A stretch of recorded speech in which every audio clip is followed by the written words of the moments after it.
আসসালামু আলাইকুম দর্শক। চলতি বছরের জানুয়ারি মাসের কথা। শেখ রাসেলের আর্তনাদ নামে একটি ছবিতে চুক্তিবদ্ধ হয়েছিলেন ঢাকাই ছবির নায়িকা অপু বিশ্বাস। মাত্র ১০০ টাকা পারিশ্রমিক। আগস্টের শেষে শুটিং করার কথা। ছবিতে বাংলাদেশের সাবেক প্রধানমন্ত্রী শেখ হাসিনার চরিত্রে অভিনয় করার কথা ছিল অপু বিশ্বাসের। চরিত্রের নাম হাসু। সেই সময় ছবির পরিচালক সালমান হায়দার বলেছিলেন, এই চরিত্রে অভিনয়ের জন্য অপু কোনো পারিশ্রমিক নিতে চাননি। নামমাত্র ১০০ টাকা দিয়ে তাকে সিনেমায় যুক্ত করেছি। আর অপু বিশ্বাসও বলেছিলেন, সিনেমাটির গল্প শুনে এক বাক্যে রাজি হয়ে যায়। ঐতিহাসিক এই সিনেমার অংশ হতে পেরে ভালো লাগছে। আশা করছি কাজটি দারুণ হবে। শুটিংয়ের জন্য প্রস্তুতি নিচ্ছি। বঙ্গবন্ধুর পরিবারের সর্বকনিষ্ঠ সদস্য রাসেলের জীবনী নিয়ে ছবির গল্প। এখন দেশের পটভূমি পাল্টেছে।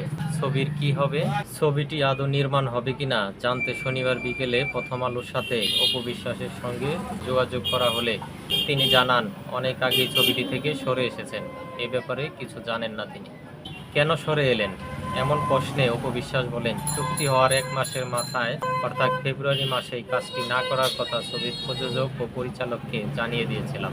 কিন্তু ওই সময় গণমাধ্যমে খবরটি বের হয়নি, হলে হয়তো আরও আগেই আপনারা জানতে পারতেন।